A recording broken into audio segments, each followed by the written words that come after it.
Roy Suryo ngaku ditawari restoratif justice oleh relawan Jokowi dalam kasus ijazah palsu. Karena ini luar biasa, maka pertama kali juga akan saya sampaikan Bang Ani. Jadi saya akan jawab dulu. Kalau tadi dikatakan tidak ada orkestrasi apapun, untuk pertama kalinya akan saya tampilkan di ALC. Bang Ani. Bohong kalau itu tidak ada orkestrasi. Dari mereka, Bang Ani, itu menawar-nawarkan, mengganggu kami dengan ajakan-ajakan. Kalau perlu, ini akan menjadi bukti nanti. Kalau itu dilaporkan. Kalau mau di Zoom boleh, tapi saya bacakan aja ya. Waalaikumsalam Bang. Assalamualaikum Bang. Apakah Bu Kurnia, Bang Rustam dan Bang Rizal Fadilah klien kantor Abang? Ini berarti WA ke salah satu lawyer dari kita. Lawyer saya juga. Ya, mereka yang kami bilang. Kita follow up. Diskusi kemarin untuk teman yang bertiga ini ya Bang. Jadi ini dalam bahasa Jawanya ngiming-ngimingi. Ya, mereka ingin betul untuk follow up, untuk diskusi, dan akan mengajak RJ. Kalau RJ-nya tuh Rocky Gerung ya bagus ya. Ini RJ-nya tuh Restoratif Justice. Jadi lucu ya. Dan masih ditambah lagi Bang Kani, karena tidak direspon oleh salah satu lawyer kita. Nelpon lagi Bang Kani, ada miss call-nya, kemudian siang Bang, malam ini kita ngopi-ngopi yuk. Ini fakta Bang Kani, bahwa mereka melakukan ini. Orangnya adalah orang yang ya kira-kira termol lah gitu, sama. Jadi saya kira memang ada kompetisi ini di antara para termol untuk mengajak, untuk menggerogoti kami. Siapa yang sukses, dia dapat jackpot. Nah gitu kira-kira Bang. Ada kecenderungan bahwa orang yang paling pertama akan minta restoratif itu adalah Dr. Tipa. Bukan, kan ini Anda bicara dengan Pak Jokowi kan? Iya. Pak Jokowi menyampaikan apa? Kan menanyakan siapa lagi yang mau kamu yang bisa ya kita lakukan upaya restoratif justice. Nah memang terucap kalimat Dr. Tipa Oleh Pak Jokowi. oleh Pak Jokowi. Di situ saya berpikir, Oke, ini menarik nih baru pertama kali. saya berpikir apakah udah ada pengacara yang Jadi menyampaikan kepada Pak Jokowi atau melalui ajudan. Anda berpikir situ. Berpikir gitu. Nah, saya bantah Karena Pak Jokowi menyampaikan menyebut nama Dr. Tipa, Ya, saya apakah nggak Dr. setuju, Tipa Dokter. mau melakukan restoratif Ya, justice? Saya mengatakan tidak karena Dr. Tipa ini mulutnya sangat merusak gitu. Bahkan mereka ini sekarang hari ini itu gini, jangan seksis, jangan seksis. Jadi boleh, tetapi misalnya kalau Anda mengatakan jangan mulutnya merusak, itu kan seksis. Tapi komentarnya itu terlalu tajam. Jadi komentar, jangan kita bilang mulut. Banyak salah gitu. Iya. Komentar banyak salah. Oke lah. Bagi saya merusak. Itu Pak. seksis. Menurut Anda tadi kan? Seksis, Menurut jangan. saya. Ya. Kemudian saya mengatakan ya. Dr. Rismon Kalau aja. suruh milih saya Rismon. Kenapa pertimbangan Rismon Anda sebutkan itu? Karena menurut saya Pak Rismon ini akan banyak masalah. Maksudnya? Ya dia bermasalah hukum yang kita tahu bahwa Dr. Rismon itu adalah yang dalam waktu Ya kenapa perlu di restoratif justice? ini menyangkut nurani saya aja gitu. Iya. Kan ditanya. Kasihan maksudnya Anda. Ya, dibanding yang lain-lain mending Rismon. Karena paling kalau menurut Anda paling banyak Suryo kesalahannya. Kan jelas ya saya anggap memang dari dulu memang dan pernah dihukum dengan terkait dengan masalah Pak Jokowi. Apa masalahnya? Nah, kemudian sebentar. Apa masalahnya? Ya Bapak saya dihukum kenapa? Lah ya apa masalahnya? Ya itu aja yang Nggak ada kaitan ke Pak Lah iya, Jokowi dong. nggak ada masalahnya, nggak usah ngomong kamu. Nggak ada kaitan ke Pak Jokowi. Maksudnya hukuman apa? Iya. Ya dari dulu memang sifat kebenciannya permusuhan Pak Jokowi, kemudian gambar stupa dan lain sebagainya. Lah ini juga ngaco, ini gambar stupanya punya siapa? Oke, Iya nggak kan? apa. Tahu nggak kamu? Ya, Gambar stupanya sebentar, siapa saya yang akan gambar? lanjutkan. Sebentar. Ini orang Yang ngaco, jelas ini Bapak orang udah ngaco pernah kayak gini terhukum. udah. Pernah dihukum pasal Terus-terusan 6 ini sebar hoax ini. Nggak akan ada dan dokter pura-pura Tifa sakit. dan respon itu Dan nggak pura-pura ada. sakit. Nggak ada, ini ngaco ini. Orang kayak Nggak gini akan ada bohong Mas Roy. ini. Nggak akan ada. Sebentar. Nggak akan ada restoratif Saya justice akan- di antara Nggak akan kita. Saya tidak menyinggung nama dia restoratif justice. Lah ya, kalau mengatakan saya tidak nggak ada. mungkin.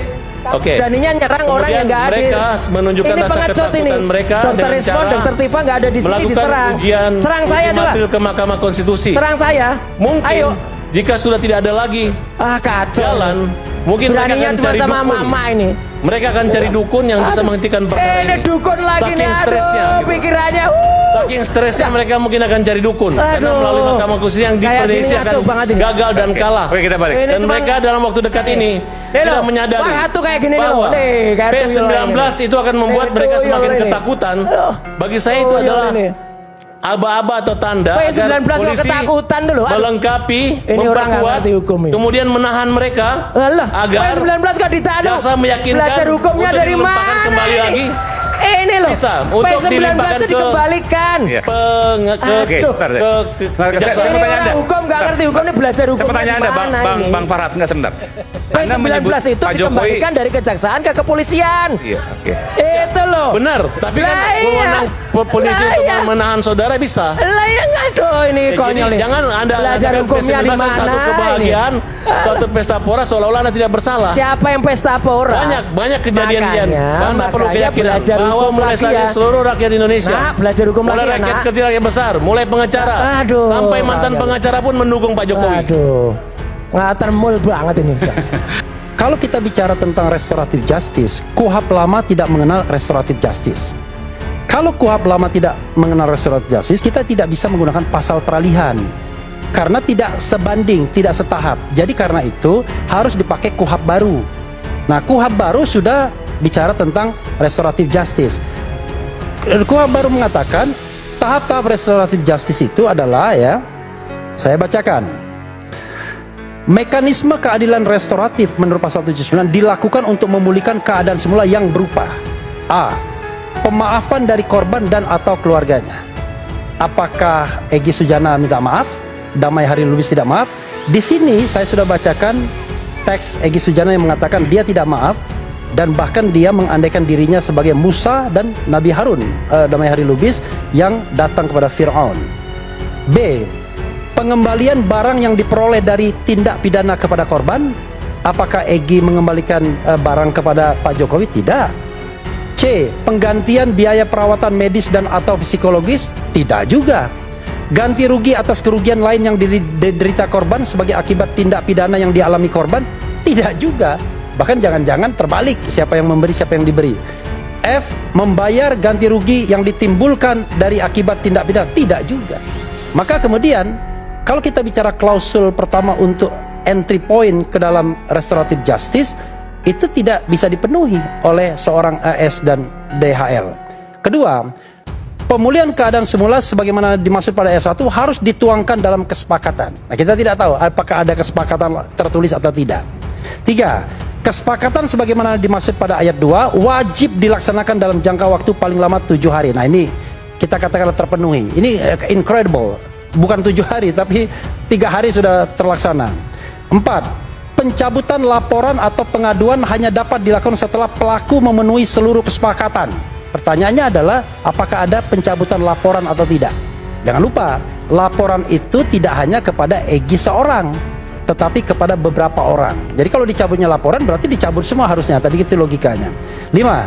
Setelah seluruh kesepakatan terlaksana, perkara wajib dihentikan dan dimintakan penetapan pengadilan.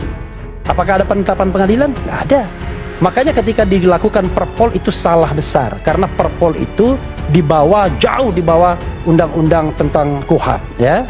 Oke, itu tentang restoratif justice. Lalu syarat objektifnya adalah ya ancaman hukumannya di bawah 5 tahun, 5 tahun maksimal, mentok 5 tahun. Jadi 5 tahun ke bawah.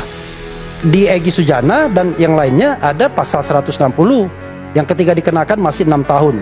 Dan sekarang ini ada pasal 32 dan 35. Itu yang ingin saya katakan. Ntar Mas Aiman dikit, karena Oke. tadi nyebut nama saya singkat aja jawab bahwa satu ya, jelas tidak mungkin saya melakukan restoratif justice, apalagi minta maaf. Tidak akan maksudnya. Tidak akan, karena yang salah itu orang yang punya ijazah, yang ijazahnya itu palsu 99,9%. Ya kenapa takut di Dia sidang? harus Kenapa takut minta sidang? maaf di Ayo sidang. kita buktikan Gak di ada pengadilan. yang takut di sidang, bro. Kamu aja yang takut, dan Anda itu tidak mewakili siapa-siapa. Kuasa hukum dari siapa? Saya kuasa hukum dari Pak Paiman. Saya nggak ada hubungannya sebagai sudah Pak Iman di praktisi. sini. Ada. Karena kalian menuduh bahwa Lah Pak sekarang Paiman masih jalan mencetak Pak. di Masih jalan nggak sekarang? sudah kita cabut. Lah ya udah, selesai ini. Ini orang Bukan, hukum nggak itu ngerti. menandakan bahwa kalian asal Kacau. ngarang, kalian hanya Aduh, memfitnah kacau orang. banget. Justru Kacau kita akan banget menjadi ini. saksi yang nanti Iya, mendukung Pak Jokowi. mana? Bahwa Udah. kalian ini asal ngomong aja. Nggak, kacau banget ini. lawyer gak Asal ngerti ada hukum ngomong tuh kayak aja. gini nih. Kemarin serius katanya Dah. pramuka ada bukti Nah segala iya, macam. nanti Sekarang tunggu berubah. nanti tunggu tanggal mainnya ya. Main apa? Itu soal yang Sudah pramuka digelar itu sudah ada. di Polda Metro Jaya. Sudah ada. Nanti Dan tunggu polisi tanggal tidak main-main mainnya. dalam hal ini. Oke, baik. Mana Bung David, berkasnya dikembalikan kok nggak main-main ya. 700 bukti, 120 sekian saksi, 22 ahli. Kalau itu memang benar, nggak akan ada P19 dikembalikan. Orang normal bicara begitu. Udah clear. Dan satu lagi, Mas Aiman sebelum nanti yang lain bicara, Mas David Pajul sahabat saya bicara adalah kita tetap menegakkan kebenaran dan tidak akan yang namanya kita mohon maaf nyun ke sana. Kecuali Jokowi yang mohon maaf ke seluruh rakyat Indonesia. Satu itu. Yang kedua adalah sekarang ini Mas Aiman, saya bisa buktikan banyak yang namanya broker kayak Farhat ini nawar-nawari mau RJ nggak, mau RJ nggak. Iya, karena ada yang sukses inisialnya R. Ya itu gimana? Begini, Ya. masa Darmizal aja yang bisa bawa Egy ke Nah, Saya kan terang-terangan. Sebentar. Saya terang-terangan Oke, gantian bahwa ya, mereka gantian. saya nawarin RJ. Kenapa? Karena Rustam saya kenal. Saya makan nelpon Herman Kadir, udahlah. Kalau malu, Kenapa Anda sebutkan kita RJ aja. istilahnya broker? broker karena ini ada buktinya bahwa ada WA, ini WA loh, berani WA dan nomornya sudah saya periksa end-to-end encryptionnya ke Mas Gafur. Ternyata dia salah satu tim relawannya Jokowi. Ya, dia menawarkan kalau mau mari kita ketemu ngopi-ngopi dan menawarkan sesuatu. Artinya itu uang haram itu. Sebut aja. Ditawarkan. Nanti saya sebut aja. Jadi misalnya gini, bentar, broker itu Motivasi menawarkan RJ ketemu Pak kalian. Jokowi Ya, untuk supaya mendapatkan dia- RJ, ya, supaya lalu kemudian dia yang dapat- bersangkutan dapat uang. Iya. Berarti enggak, kalau begini saya pikirnya begini. Berarti Anda Enggak, menuduh Bang itu fitnah gaya baru Anda Roy Suryo. menuduh Bang Egy sama Bang Damai juga dapat uang dong? Ya silahkan ditentukan sendiri. Atas kasus ijazah ya. Pilihan restoratif justice adalah pilihan para pihak. Kami sebagai penyidik tentunya akan berada pada posisi. Sebelumnya Roy Suryo itu mengatakan bahwa kedatangan Egy Sujana di rumah Jokowi di Solo itu sama sekali katanya dia ditelepon si Egy Sujana katanya tidak meminta maaf.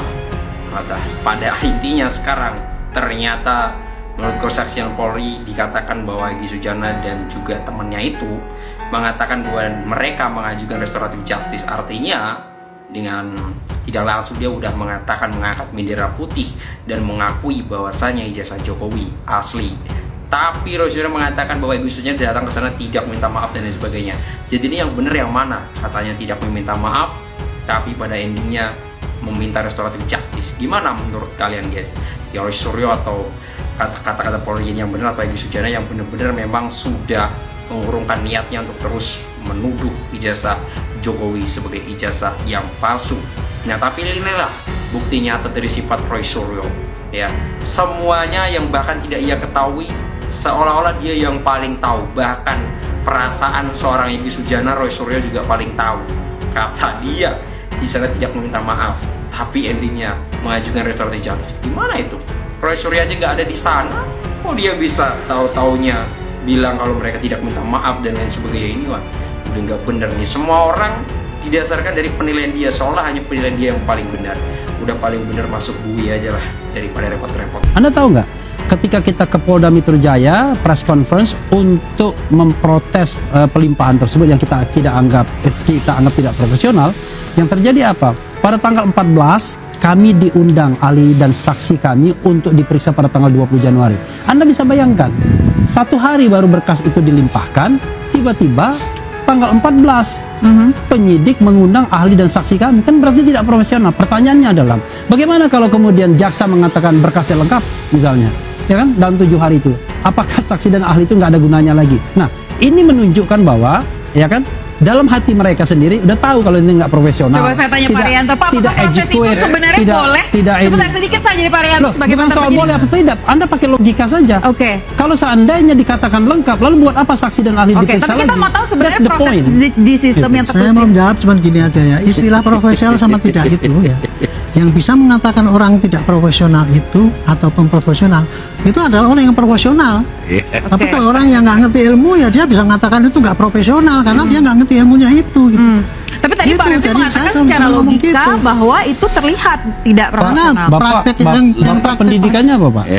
nggak usah tanya, nggak usah tanya, nggak usah Bapak tanya, pendidikannya apa, Pak? Oke. nggak usah tanya. Baik. Nanti Makanya kita kalau cari saling Anda menyinggung. mengatakan tidak profesional, Iya. Bapak pendidikannya Anda apa? mengatakan profesional, Bapak Anda penyidik pendidikannya tidak apa? profesional. Bapak Ya? pernah menjadi penyidik nggak? Ya, Bapak Nggak kenal. pendidikannya apa? Saya penyidik profesional. Ya, berarti semua ini orang ini nggak ada profesional karena bukan penyidik semua. Berarti Bapak doang yang profesional. Kenapa Bukan, Bapak kalau Bapak ini kemudian pidana. bisa dibantah pendapat Bapak? Ahli pidana, Oke. profesional ahli pidana. Ahli pidana Bapak kan apa? Ahli pidana pidana. tata negara. Ini baru berarti berapa hukum tahun pidana. dihukum? Bagaimana Hah? bisa Anda ditunjuk Di antara ini paling lama pembela di sini. itu? Saya nggak habis pikir itu. Saya nggak habis pikir bagaimana seorang penasihat ahli Kapolri menjadi penasihat Jokowi at the time. Oke. Hah? Anda, Oke. Anda Apa? martabat Kapolri Anda gimana boleh dong? tunjuk-tunjuk kayak gitu ya. Ya. Oke. Tetapi Apa? jangan untuk di luar forum kayak gini. Oke, baik. Itu Iya, namanya iya. Anda menghina saya juga. Itu- Saya Oke, baik. bisa sebesar Menghina Apa apa? saya minta pendapat Saya Anda? membukakan bukti Baik. bahwa Tahan. Anda penasihat Saya Kapolri. penasihat Kan? ahli Kapolri. Sekarang pertanyaan saya adalah Baik, penasihat tahan Kapolri dulu. apa fungsinya begini? Oke, tahan Fungsinya dulu. untuk membela Jokowi. Tahan dulu, Hah? Bang. Kita Fungsi kasih saya adalah menerangkan pada rakyat.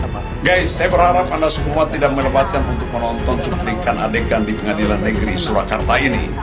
Saya sendiri terkejut, tertawa karena lucu sekaligus prihatin sama Pak Jokowi. Kok bisa? Ya, pada saat sidang lanjutan terakhir kasus gugatan beberapa warga negara tentang keaslian ijazah Pak Jokowi, Ibu Yohana dihadirkan sebagai saksi dari pihak Jokowi yang tentu saja diharapkan semakin meyakinkan publik bahwa ijazah Pak Jokowi yang fotokopinya sudah viral itu adalah fotokopi dari ijazah Pak Jokowi yang asli dan termasuk foto yang berkacamata itu juga bisa diakui sebagai foto Pak Jokowi. Tetapi naas, justru terbalik dan semakin menguatkan kesaksian Pak Uguseno, mantan Wakapolri, bahwa foto di ijazah Pak Jokowi itu yang fotokopinya beredar itu adalah bukan foto Pak Jokowi. Artinya apa? Saksi dari pihak Pak Jokowi ini sama matanya dan juga hatinya barangkali dengan Pak Uguseno bahwa itu adalah bukan foto Pak Jokowi. Berarti ijazah Pak Jokowi diragukan dong. Ya, barangkali begitu kesimpulannya. Bukan asli dong. Ya, nanti diuji kalau keasliannya itu ya. Tapi saksi menyatakan bahwa atau mengkonfirmasi foto itu bukan foto Pak Jokowi. Ibu Yohana ini kan mengakunya sebagai teman atau mengenali Pak Jokowi pada saat KKN dari UGM. Tahu persis lah, karena perangkali dekat pada saat itu ya. Tetapi di hadapan majelis hakim ditanya oleh Pak Dr. Muhammad Taufik Sarjana Hukum, pengacara dari pihak penggugat, mungkin tidak sadar atau terkejut atau tidak menduga pertanyaan dari Pak Taufik itu muncul pada saat itu. Mengakunya tidak mengenali Pak Jokowi yang di foto ijazahnya itu, tapi mengenali Pak Jokowi dengan foto yang sesuai wajahnya sekarang. Kurang lebih seperti itu. Waduh, bahaya ini. Ini artinya semakin terpojok itu Pak Jokowi, semakin dipermalukan juga UGM. UGM mengakui ijazah yang fotonya beredar itu tidak sama dengan Pak Jokowi karena berkacamata dan sebagainya itu. Ternyata saksi yang dulu adalah mengenali dan teman Pak Jokowi tidak mengakui itu fotonya. Kenapa ini terjadi? Menurut saya dua kemungkinan. Satu, tim Pak Jokowi ini tidak mempersiapkan Ibu Yohana sebelum hadir di sidang pengadilan untuk kemungkinan sejumlah pertanyaan, termasuk jebakan seperti yang dilakukan oleh pengacara Dr. Taufik itu, sehingga tidak ada persiapan. Ya, Ibu Hana pada akhirnya dia jawab sejujurnya sebagaimana sumpahnya, kan sudah diambil sumpahnya Ibu Yohana ini kan. Dia tidak mau bohong gitu. Barangkali kalau dipersiapkan bisa bohong-bohong sedikit lah. Kedua, barangkali ini timnya Pak Jokowi juga barangkali sudah lelah ya, capek ini ya. Ya, ini sudahlah, kita biarkan aja apa yang terjadi di sana. Akhirnya sama lah, ini menjebak Pak Jokowi, teman-teman semua. Jadi tim Pak Jokowi tidak mempersiapkan sekaligus menjebak Pak Jokowi. Atau barangkali ya yang ketiga nih, ini isyarat alam. Sudahlah, nggak usah bohong-bohong lagi. Karena ibu ini kan jujur. Pak Ugur Seno mantan pejabat. Jangan sangkai lagi kebenaran itu ya. Makanya saya prihatin sama Pak Jokowi. Sudahlah, kita sekarang munculkan suasana baru yang kejujuran seperti yang diungkapkan oleh Ibu Yohana ini. Pakar telematika, Roy Suryo mengungkap banyak broker perantara yang menawarkan restoratif justice RJ dalam kasus tudingan ijazah palsu Presiden ke-7 Joko Widodo, Jokowi. Diketahui, dalam kasus ini, status tersangka Egy Sujana dan Damai Harilubis telah gugur setelah menempuh restoratif justice. Hal ini dikatakan Roy Suryo dalam program Rakyat Bersuara di iNews TV pada Selasa tanggal 3 Januari tahun 2026. Roy mengaku dirinya bahkan ditawari RJ oleh seseorang. Saya bisa buktikan banyak yang namanya broker kayak Farhad Abbas ini, nawar-nawarin, mau RJ, restoratif justice enggak? Mau RJ enggak? Kata Roy. Seorang yang menawarinya RJ disebut Roy adalah relawan Jokowi. Sang broker tersebut menurutnya akan mendapatkan uang bila berhasil membujuk tersangka ijazah Jokowi menempuh jalur RJ. Ternyata dia salah satu tim relawannya Jokowi. Ya, dia menawarkan kalau mau mari kita ketemu, ngopi-ngopi dan menawarkan sesuatu, artinya itu uang haram itu yang ditawarkan, ungkap dia. Meski telah berstatus tersangka dalam kasus ijazah Jokowi, Roy memastikan dirinya tak akan menempuh jalur RJ apalagi meminta maaf kepada Jokowi. Sebab dalam kasus ini, Roy menganggap Jokowi lah yang seharusnya menyampaikan maaf kepadanya. Nggak mungkin saya melakukan restoratif justice. Apalagi minta maaf, tidak akan, karena yang salah itu orang yang punya ijazah, dan ijazahnya itu palsu 99,9%, kata Roy.